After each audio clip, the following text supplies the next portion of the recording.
Before we get any further, this video contains spoilers for The Mandalorian Season 3, Episode 2.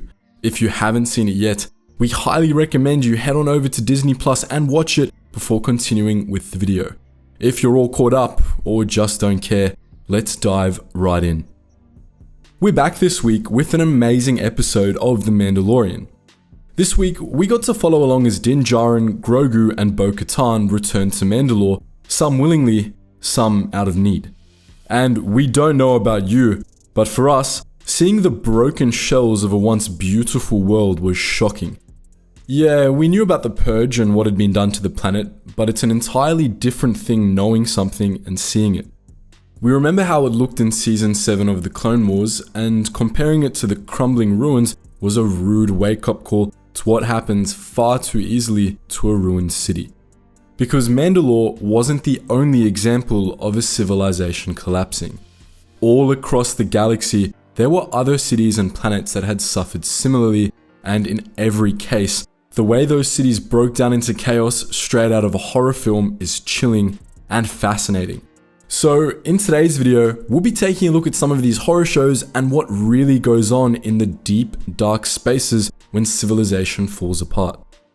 At first glance, the heart of the galaxy doesn't seem like an intuitive place to go when we're talking about ruined cities and the horrors that creep into once loved spaces.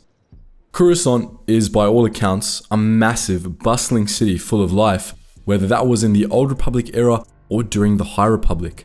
And it was, mostly. Coruscant was most famous for being a Eucumenopolis, a massive city with layers upon layers of construction built on top of one another. When things got too crowded, construction would move higher up to accommodate the trillions of people living planetside. The problem is that when you've been building up for thousands of years, things start getting iffy at the bottom. The Coruscant underworld, as it was called, referred to the lower levels of Coruscant City. Hundreds of levels below the rich, sun-kissed top layers of Coruscant, the actual planetary floor was a mess. These lower levels were so blocked in by the ones above that no light filtered down to it, leaving them in total darkness. The air was so trapped in that it created an entirely separate climate from the rest of the city, with rainstorms and convective winds on the canyon floors. Worse still were the people. This is where the poor and homeless descended.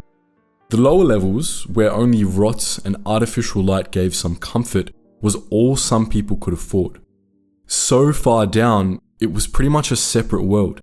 These people didn't see the beauty of Coruscant. They were there, suffering among the machines that powered the city above and the trash the rich threw down to them, exploited by thugs and gangs. But these poor wretches weren't alone. In the dank darkness, many mutant species had evolved to prey on them and on each other. These were twisted, terrifying beings that skulked in the shadows. The pair of luminous eyes you saw in the corner of your eye while walking down a sunless street. These nightmares were the Thon, zombie-like humanoids with hairless grey skin and no visible eyes. They were the terrifying Coruscanti ogres or the nightmarish Duracrete slugs. There were the Talzin and hive rats, conduit worms and granite slugs, all slithering and shulking never too far away. In the twilight zone beneath Coruscant, nowhere was safe and you were never alone. Now, Coruscant's underworld became the way it was after millennia of upward urban expansion. It was the hell that slowly crept up on the lower levels as society left them more and more behind, shrouded in darkness and poverty. But that wasn't always the case with other nightmare holes. The second planet we'll be talking about today is Taris, and if you know anything about its history, you know exactly what's coming. Once, Taris was a beautiful Eucumenopolis, not quite the size of Coruscant, but equally prosperous. However, the extreme levels of industry active on the planet poisoned its oceans and atmosphere, killing off their most available food source, ocean kelp. The food shortage led to a civil war between the rich and the underclass, which devastated its cities. To make matters worse, during the Jedi Civil War, Darth Malak had the planet bombarded, destroying even more. What was left was a fractured planet. Here and there, small towns and outposts managed to survive, while other cities were sunk into the ground. Waters flowed a toxic green color, and pollutants and radiation ran rampant throughout the ecosystem. Crashed starships littered the planet's surface, leaving monuments of old glory to rust in the open. The world had been poisoned, and while the Republic tried to restore it, it was a project that took millennia. In the meantime, the things that grew and prospered on the planet's surface were unfortunate. Wild animals, twisted with pollution, grew poisonous and aggressive. Plants suffered similar fates, but the worst were definitely the rat ghouls. Victims of the rat ghoul plague, these aggressive monsters sought other victims to bite, spreading the virus like a zombie apocalypse. They kept close to the Undercity, but after the bombardment, they spread through more areas of the planet's uneven terrain.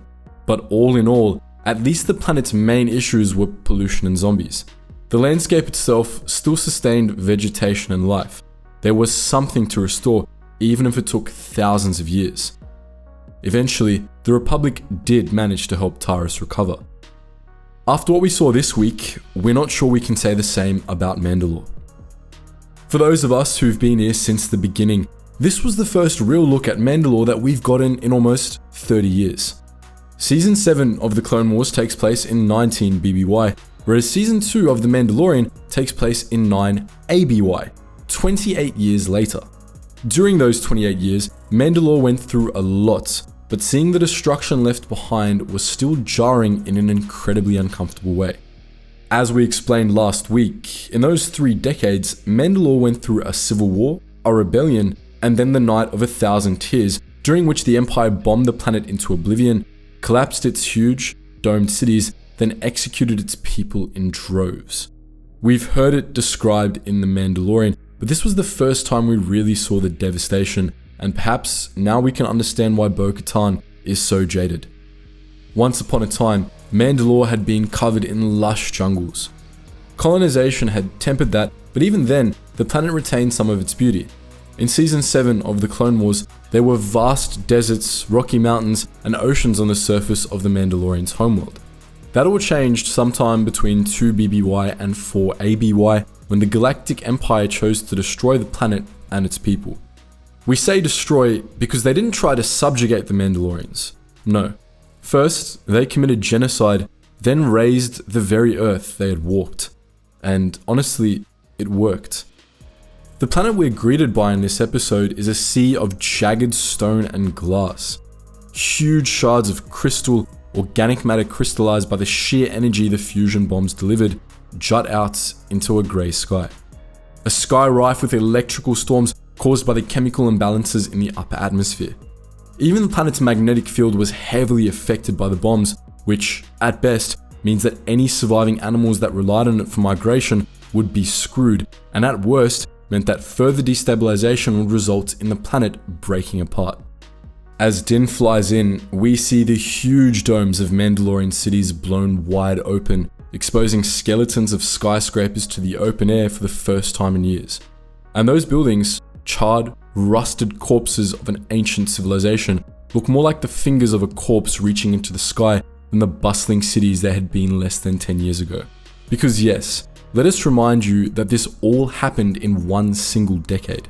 When Din descends into the ruined city of Sundari, the eerie glow filtering in from above sells this devastation even more.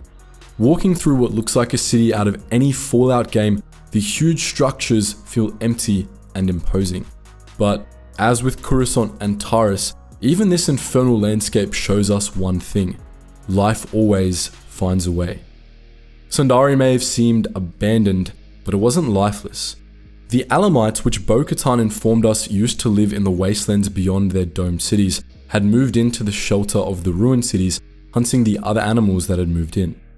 Water pooled in the lower levels of the city, which let alligator-like animals curl up in the abandoned piles.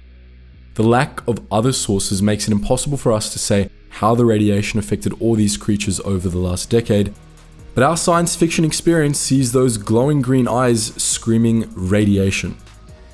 What doesn't kill you sometimes makes you stronger, and we wouldn't be surprised if these species had mutated to absorb radiation, or at least manage it enough to not die. nature finds a way to reclaim these abandoned species. Things humanity had worked so hard to keep out crept back into these ancient cities and seems to be there to stay, turning the once bustling urban centers into their eternal hunting grounds. And apparently, even a mythological creature swam into the living waters and reclaimed its lair of legends. But what do you think? Did you also wet your pants a bit when the Mythosaur made its cameo? What else do you think we might see next? And how did you enjoy this week's episode? As always guys, thank you so much for watching, and I hope to see you in the next video.